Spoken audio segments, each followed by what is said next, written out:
Democracy That Delivers is brought to you by the Center for International Private Enterprise. Now to your host. Hello, everyone, and my name is Eric Hontz. Welcome to the Democracy That Delivers podcast. At CIPE, I am the director for the Center for Accountable Investment. And as such, today I have with me here a guest, Sergiy Tsivkach from UkraineInvest. He is the CEO there at UkraineInvest, and we're excited to have him on the podcast today. Ukraine is in the news for its valiant defense of its territory, the innovation shown by its military, and also the rapidly improving governance in the country to fulfill needs where they need to be met. So Sergiy, as the leader of UkraineInvest, welcome to the podcast. We're really glad to have you here and like to learn more about a little bit about you and perhaps a bit about what you're doing at UkraineInvest in this critical point in Ukraine's history. Hello, Eric. Thank you very much for the invitation. This is a great honor for me to be here today with you. Thank you to CIPE, to making this podcast possible. And I think we'll have some interesting conversation that will lead to even more increased interest to Ukraine. So I'm the CEO of UkraineInvest. We are government of Ukraine Investment Promotion Agency. We are responsible for support of current investors and new investors in Ukraine. Also, we are responsible for promotion of Ukraine on international level as an attractive investment jurisdiction. We cooperate with every state agency in Ukraine at central level, at regional level.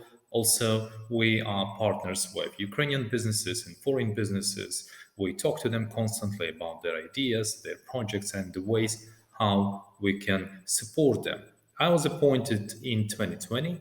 Since then, we have managed to support attraction of over $1.8 billion to Ukrainian economy in foreign direct investment.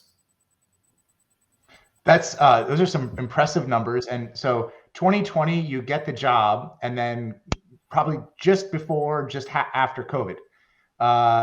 And then you have, 2 years of COVID and then a Russian invasion. So a lot of things happen, and you still managed to attract 1.8 billion in FDI. That is a big achievement. But how have you dealt with all this adversity that you're facing at UkraineInvest? I mean, it hasn't been easy. So tell me, what's your secret to still attract money to Ukraine? Well, the secret is in the team. We have a very strong team, and we have very strong support from senior management in Cabinet of Ministers, in the Parliament of Ukraine, in Office of the President. All ministers, all governors of Ukraine, mayors. They are all keen to attract investments into Ukraine. Ukraine is very different to Ukraine in 2010 or 2012, even in 2014 or 2015, because we are progressing.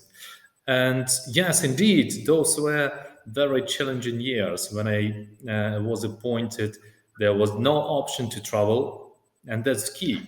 You have to meet investors. I have to talk to them. You have to persuade them. And we could only meet by Zoom. And in 2021, we resumed our operations in terms of travel. So we managed to talk to some big guys from around the world, make them interested in Ukraine. Also SMEs, this is our priority as well, because we understand that big guys, they will come to specific sectors, but if we want to rebuild the whole economy, the whole country, we need to attract as many as possible SMEs. And then, boom, the war at the beginning of 2022, this illegal, unprovoked military aggression against Ukraine, which has no explanation, but has very serious implications. And some, negative results that we can feel now, we felt them from the beginning of the war, but also good results. Because Ukraine is on the radar of international community, once again, on the whole international community radar. And also on the radar of investment funds, companies that want to invest in country that manage to protect itself and not only the country, but as a country, but also in terms of business, because we managed to protect Ukrainian business and foreign business that were present in Ukraine. And that brings a lot of trust and will to work with us. And now it's our home task to make Ukraine even more flexible in terms of work with investors and even more attractive, creating opportunities. And the process of reconstruction or rebuilding of Ukraine will lead to creation of, thousands of opportunities that can be implemented in practice.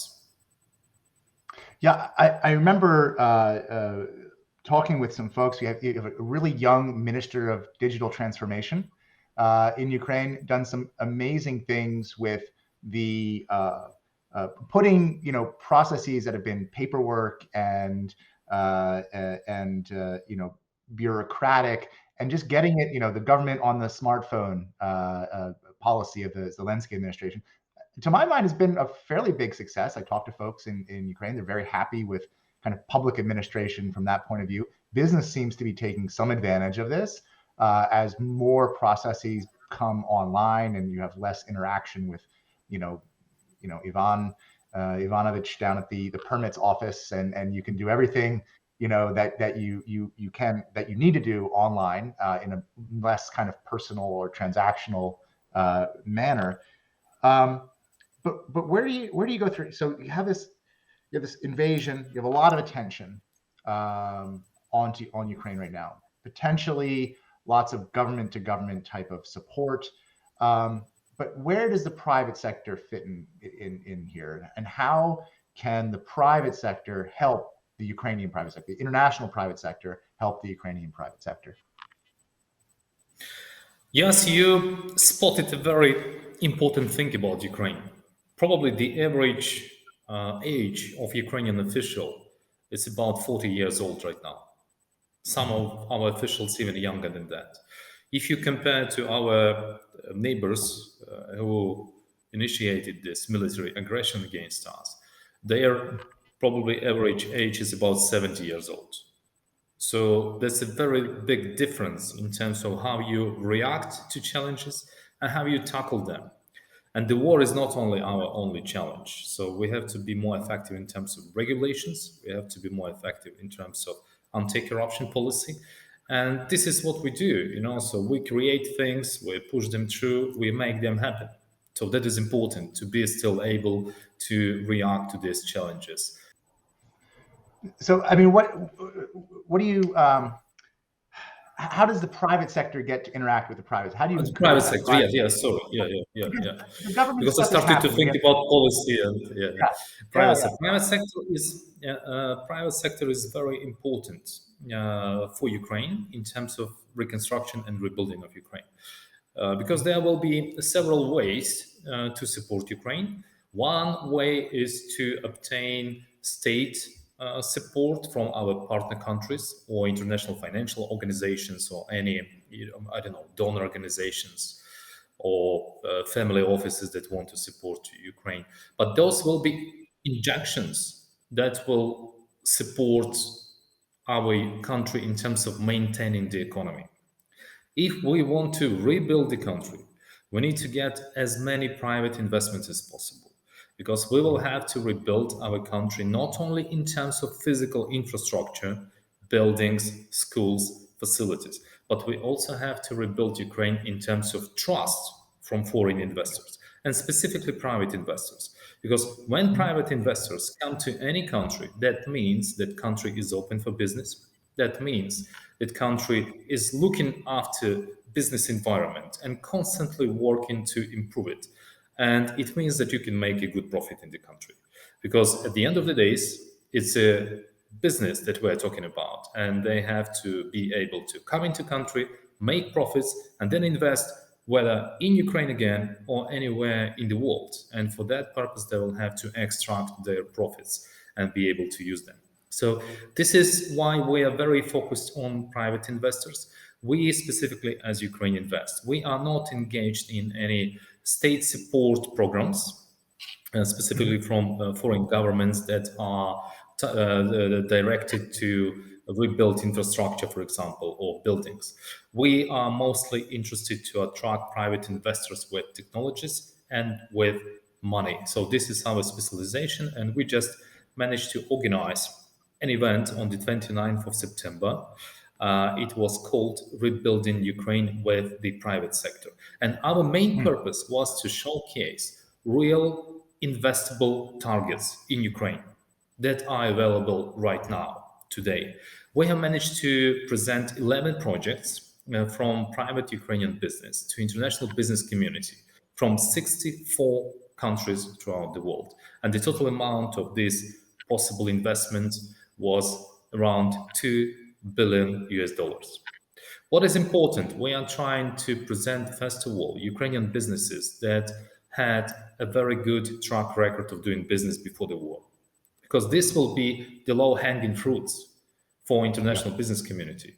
They would be able to start cooperation with national champions, people that were managed to develop their businesses in Ukraine beginning like in 2000 or 2005 or even before then. So this is our main role, to present to the world real opportunities as of today in the private sector. Yeah, I mean, my last trip to Kiev was in December, prior to the invasion, and I remember sitting on a stage with Nova Pochta and a couple other Ukrainian companies talking about sustainable business practices and reporting. And I mean, these are amazing homegrown Ukrainian companies that are ready for international investment, to my mind. We were talking in depth about reporting standards, UN Global Compact, all of these topics. Not only kind of the ethereal kind of theory about how to do sustainable investing. These are businesses, Ukrainian businesses, that had taken the initiative and were already implementing practice. And now we have an opportunity here in Ukraine to really, give them a platform and allow them to attract more investment. I think that what you're doing at UkraineInvest is exactly that with this event that you had on September 29th.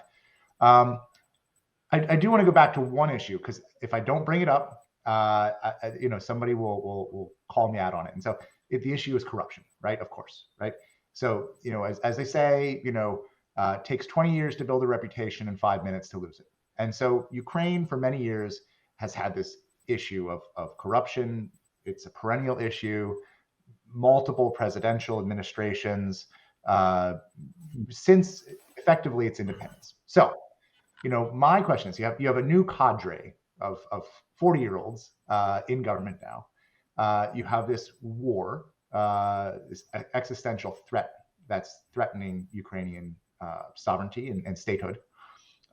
Is this the time for Ukraine to establish a new narrative, to put itself forward? And how do you quash that reputation? Well, corruption, it's not something that is relevant for Ukraine only. Yeah. Corruption is a global-wide, problem and disease of countries that is being treated nationally and internationally by different efforts, and I can only agree that we need to bring those levels down throughout the world. But today we're talking about Ukraine. And Ukraine has done a lot as well since 2014, since 2019, when the last two presidents were appointed. So we have seen rapid increase of institutions in anti-corruption, so-called infrastructure, state infrastructure of state institutions that deal with tackling of corruption. So we have a National Anti-Corruption Bureau that investigates cases. We have special anti-corruption prosecutor that puts cases to court. And also we have High Anti-Corruption Court in Ukraine that ultimately have to look at cases and then prosecute wrongdoers in Ukraine. We have seen that special anti-corruption prosecutor was recently appointed, and it's a very strong move from Ukraine, specifically during the time of war, because we have war at our front lines in the east, and also we have our internal front line, economic front line.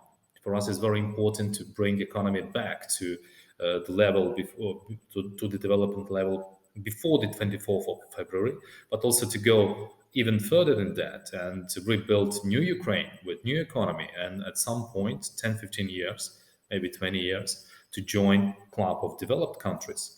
So we have anti-corruption infrastructure that deals with corruption cases, and it will be more effective and more active day by day. So you will see some results. But that's only talking about one specific direction where we have special enforcement agencies that deal with that. But corruption is also tackled by other things. Let's talk about privatization, for example. Privatization is very important for Ukraine because we have to privatize state-owned SOEs. We have more than 3,000 state-owned SOEs, and improper management of state-owned enterprises. It's also a very big source of corruption.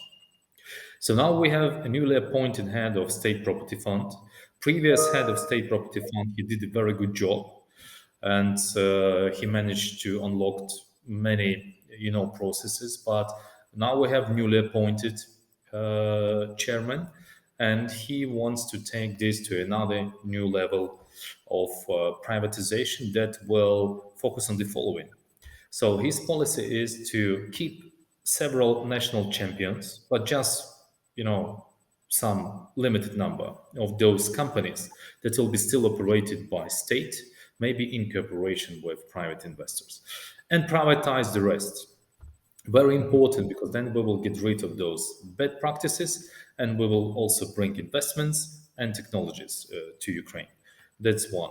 Also, we have gotten a status of candidate of EU member. And that happened in this summer, just a couple of months ago. And that is also a very important thing, because through joining EU, we will be improving our practices. We have all legal basis for anti-corruption enforcement in place. We need to improve enforcement, and this is happening already. Also, we want to become member of OECD. Same here. So we have to follow guidelines. We have to follow corporate governance guidelines and anti-corruption guidelines. So we are on good track here. You have mentioned digitalization, also very important tool when you tackle corruption, because you limit interaction between private businessman, private investor, or private person and state official. You can obtain many licenses and many permits now online. So you don't have to queue up. When you open company, you can do it just in a matter of hours. You don't have to get your permits in person. You do it online. So also a very strong tool in this regard. And probably the last, but not in any way the least, will of people of Ukraine to see new country. Many defenders of Ukraine, men and women that will come back from our front lines, they will have much less tolerance to corruption levels in their cities, in their villages, in their places of work where they operate on a daily basis. Trust me. So Ukraine will be very much different in this regard very soon, and we're already on a good way to achieve that. Sergey, I think that last point for me is the key one, right? Because you're talking about culture and a shift in cultural changes. Yes. And I mean, I can't see, someone who has, witnessed bloodshed, witnessed, their friends dying on the front line, coming back to their town, their city, their village, and then just saying, well, we know that they're wasting money and that, we're avoiding paying taxes, or we're kind of taking the short way. I just don't think that that's going to happen. There's I think a major shift in the culture in Ukraine and business culture. So if you could pick up that thread, so how do you think business culture will come out of the war? Before, to my mind, we had kind of two private sectors existing in Ukraine simultaneously. You mentioned these state-owned enterprises, But connected to them, I think, are several enterprises that were using those state-owned enterprises to propel their own private business interests, right? So you had that one kind of old guard group of businesses. Then you had a new guard group of businesses that were entrepreneurs. CIPE, we work closely with SUP, the Union of Ukrainian Entrepreneurs, Spilka Ukraińców Przedsiębiorców, right? Great group of businesses that specifically exclude those older guard of businesses and concentrate on the entrepreneurs of Ukraine and how to get more entrepreneurs to build larger SMEs and even to get to large scale enterprises. So, I saw this kind of battle between these two groups, on several fronts. It seems to me that the winds or the currents in business culture have changed with the war. So where do we come out on the other side? Is that progressive business culture going to win out over the old guard? What happens to the old guard once we get through the war? Very good question and very good observation about Ukraine. But I would not put any people aside, as long as they act fairly, and within boundaries of the law. So there are some old guard, as you said, people that operate in an old way, so they just don't see opportunities. But there is still room to work with them and to make them train, and maybe they will just pass the business to their partners, to some people that are more relevant for the current time in Ukraine. But going back to the champions, yes, we have very good companies. Nova Poshta, absolutely. Yeah, these guys, they changed the world in terms of logistics in mail in Ukraine. Now you can go to any post office in Ukraine of Nova Poshta and just send a letter, and then in a matter of hours or just one day, this letter or package will be in at the end of Ukraine, and it's all trucked, all effective. But they also, Sergey, they also they created competition, because I remember, my days way back when I went to Ukrpochta, when there was no competition with Nova Poshta, and to send a package. This was back in the early 2000s, right? And if you remember the service levels at Ukrpochta, the state, mail service, they were abysmal, horrible. I mean, no electronic systems, nothing.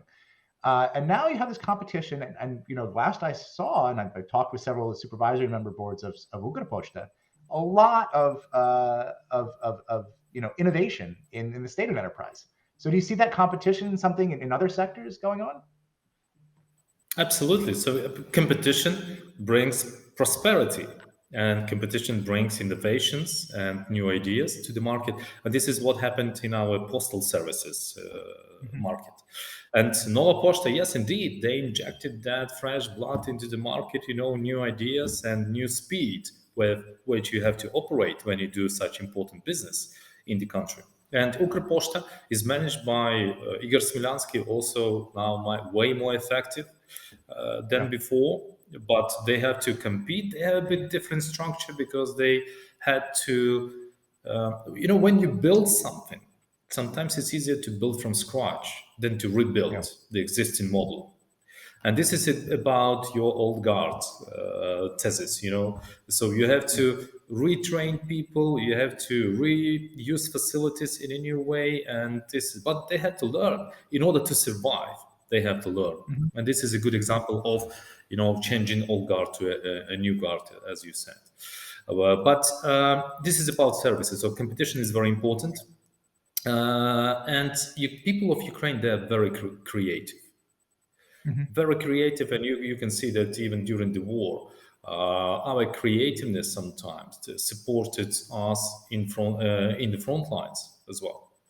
And this creativeness is within Ukrainian DNA, and we can effectively use it for business purposes. But in order to use it, we need to have some good joint ventures. We need to have access to new technologies. We need to have access to friends throughout the world because we have good raw materials base, but we are mostly raw materials exporting country. So we have to move into a new stage. We have to become country where value added is created and where we have a lot of manufacturing facilities, and we are included in regional and global supply chains. And at the same time, that creates an opportunity for American companies, for European companies, for Asian companies, any companies, to come to Ukraine with technology. If you have limited access to raw material base, you can create a joint venture. And this is where we can help as well, because then we can find investment. There is no shortage of funds throughout the world. There is shortage of ideas and real projects that can be implemented. And I can tell you that Ukraine is kind of an El Dorado in this specific case, because we still have a lot of space to do business. We have big raw materials base, as I said. Our people are creative, and we are opening Ukraine at new level of readiness to do business within the country and on international level. Just within 2020 and 2021, Ukraine introduced a number of investment incentives. The law on state support for projects with significant investments for over 20 million euros. We have now the law on industrial parks with state incentives where you can get tax cut for 10 years, and communication to grids can be done free of charge on behalf of state. So we have now new draft law on speed investments for projects of over 500,000 euros and more. So there will be very different procedure to obtain land, to start building your facilities. And also, probably you noticed that Ukraine during last years managed to introduce land market gradually, yes, but we are going there. Also, some things like multimodal transportation. The new law was passed before the war. Also, law on river transportation. So we are at this very moment when Ukraine is changing, and you can see real results because since 2014, our FDIs were growing annually, and total stock was growing. So at the end of 2021, annual FDI inflow was 6.6 billion US dollars, which was record breaking. And also total FDI stock in Ukraine was 64 billion US dollars, also record breaking. Yeah, I mean the numbers. So in spite of the invasion, right? You're still working, and this is when I've been to Europe with Andy Hunter and there's the executive director of the AmCham, Roman Washuk, the business ombudsman of Ukraine.